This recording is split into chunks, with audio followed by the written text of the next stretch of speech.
بسم اللہ الرحمن الرحیم۔ ڈیزیزز آف گال بلیڈر، پتا کی بیماریاں، امراض مرارہ۔ ہمارے جگر کے دائیں اور بائیں حصے سے صفرا لانے والی دو نالیاں جو ہیں یہ نکل کر آتی ہیں اور آگے آ کر یہ وائی کی شکل جو ہے نا یہ بنا دیتی ہیں۔ یہ نالی ذرا نیچے جاتی ہے تو اس کے ساتھ پتا جو ہے نا یہ منسلک ہے۔ جگر سے روزانہ 1000 سے 2000 سی سی تک صفرا جو ہے وہ پیدا ہوتا ہے۔ اس صفرا کا کچھ حصہ جو ہے ہماری چھوٹی آنت میں گرتا ہے اور باقی جو ہے یہ پتا میں ذخیرہ ہوتا ہے۔ دائیں پسلی جو ہے دائیں طرف کی 9ویں پسلی کے نیچے جو ہے یہ پتا واقع ہے۔ یہ پتا ایک وقت میں 50 سی سی صفرا جو ہے یہ ذخیرہ کر سکتا ہے۔ پتا کا بنیادی مقصد ضرورت کے لیے صفرا کو ذخیرہ کرنا ہوتا ہے اور یہ 50 سی سی سے زیادہ مقدار میں جو ہے صفرا کو اپنے اندر ذخیرہ نہیں کر سکتا، کیونکہ اس کا حجم بھی زیادہ نہیں اور یہ کسی بڑی چیز کو اپنے اندر سمانے کی گنجائش بھی نہیں رکھتا، لہٰذا یہ اپنے اندر آنے والے صفرا کو وقت کے ساتھ ساتھ گاڑھا کرتا رہتا ہے۔ صفرا میں اہم ترین اجزاء صفرا کے رنگ اور صفرا کے نمکیات ہوتے ہیں۔ ان رنگوں کا بنیادی مقصد تو آج تک پتہ نہیں چل سکا، لیکن یہ ہے کہ اگر یہ مقدار میں بڑھ جائیں تو پورے جسم کو یہ پیلا رنگ دے دیتے ہیں اور مریض کو جو ہے یرکان ہو جاتا ہے۔ صفرا کے یہ نمکیات غذا کو جزو بدن بننے میں اور غذا کے ہضم ہونے میں بڑا بنیادی کردار ادا کرتے ہیں۔ یہ خاص طور پر چکنائیوں کو ہضم کرنے میں اور ان کو جزو بدن کرنے میں اپنا جو ہے مرکزی کردار ادا کرتے ہیں، کیونکہ چکنائیاں صفرا کے بغیر ہضم نہیں ہوتی۔ وٹامن کے جو ہے یہ صفرا کے بغیر ہضم نہیں ہوتا اور یہی وہ وٹامن ہے جو بہتے ہوئے خون کو روکنے میں کردار ادا کرتا ہے۔ تو لہٰذا اگر یہ وٹامن کے صحیح طریقے سے کام نہ کرے تو کہیں سے بھی اگر خون کا اخراج شروع ہو جائے تو وہ زخم ہو جائے تو وہ خون رکتا نہیں ہے۔ پتا میں پتھری اکثر لوگوں کو ہو جاتی ہے اور اس کی وجہ جو ہے یہ چکنائیوں میں زیادتی ہے۔ پتھریوں کی پیدائش میں کولیسٹرول اور چکنائیوں کا بڑا بنیادی کردار ہے۔ حیوانی چکنائیوں کا زیادہ استعمال کرنے سے بعض اوقات یہ ہوتا ہے کہ جگر اور پتا جو ہے وہ متاثر ہو جاتے ہیں اور ان کی کارکردگی جو ہے جو صفرا انہوں نے پیدا کرنا ہوتا ہے اور ڈالنا ہوتا ہے بڑی آنت پر، تو یہ متاثر ہونے کی وجہ سے نظام جو ہے نا یہ سارا گڑبڑ ہو جاتا ہے، نظام۔ پتا کی سوزش کی وجہ سے اس میں کولیسٹرول اور رنگ جو ہیں یہ جمنا شروع ہو جاتے ہیں اور یہی پتھری کی پیدائش جو ہے نا اس کا بنیادی سبب ہے۔ اس کی تشخیص کا طریقہ یہ ہے کہ اگر کیلشیم کی وجہ سے پتھریاں بنی ہوئی ہیں تو وہ جو ہیں الٹراساؤنڈ میں نظر آ جاتی ہیں۔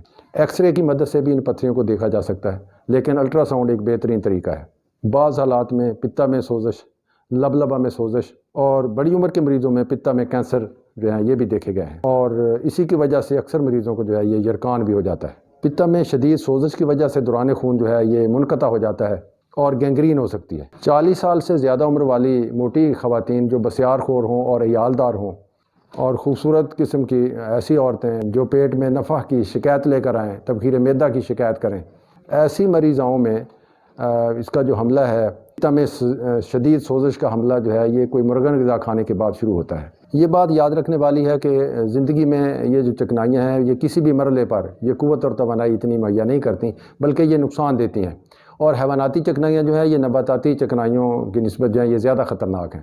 یہ چکنائیاں کبھی بھی کمزوری کا علاج نہیں ہے۔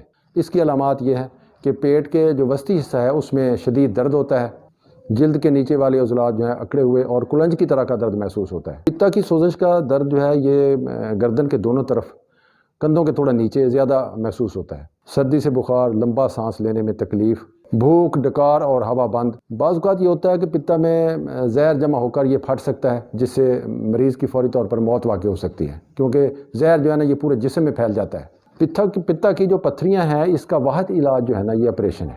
آپریشن کی مدد سے پتا نکال دیا جائے تو اس کے بعد یہ ہوتا ہے کہ پھر کوئی 2-2.5 سال تک مریض جو ہے بد ہضمی کا شکار رہتا ہے۔ پھر ایسا ایسا جو ہے نا ہمارا جسم جو ہے نا یہ چکنائیوں کو تھوڑا بہت ہضم کرنے کا عادی ہو جاتا ہے، لیکن پرہیز جو ہے نا یہ پھر بھی کرنا ہی پڑتا ہے۔ ہاضمہ کے لیے ڈائجسٹیو انزائم جو ہیں وہ استعمال کیے جاتے ہیں اور پرہیز جو ہے نا وہ ساری عمر کے لیے جو ہے یہ کرنا پڑتا ہے، لیکن غذا میں احتیاط کے ساتھ ساتھ وزن زیادہ جو ہے یہ نہیں ہونا چاہیے، تو ایک لمبی زندگی انسان جو ہے نا یہ بسر کر سکتا ہے۔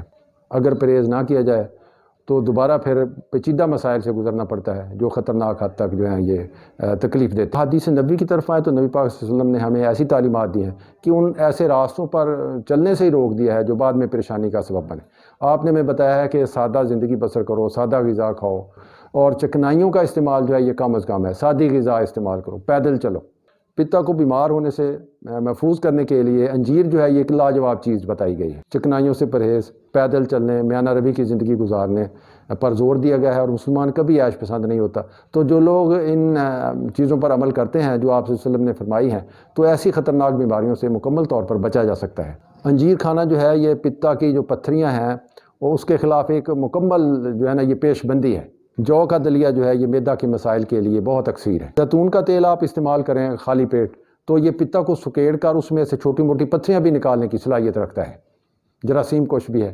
حکیم ابو علی سینہ کہتے ہیں کہ انجیر کو سرکہ میں بھگو کر کھائیں تو پتا کے تمام مسائل جو ہے نا یہ حل ہو جاتے ہیں۔ اگر مریض کے پتا میں سوزش ہو گئی ہو تو کاسنی اور کلنجی جو ہے یہ پیس کر مریض کو دی جائے تو اس سے نہایت مفید اثرات جو ہیں وہ مرتب ہوتے ہیں۔ سوزش جو ہے یہ جسم کے جس حصہ میں بھی ہو کیسی بھی ہو اس کے لیے کستل بیری، کلنجی اور کاسنی یہ نہایت ہی مفید چیزیں ہیں۔ ہومیوپیتھک طریقہ علاج میں کلکیریا کارب ہے، نیٹرم فاس ہے، لائکوپوڈیم ہے، بربرس ولگرس ہے، چینا ہے، کاربوویج ہے، اینٹیمونیم کروڈم اور نکسومیکا۔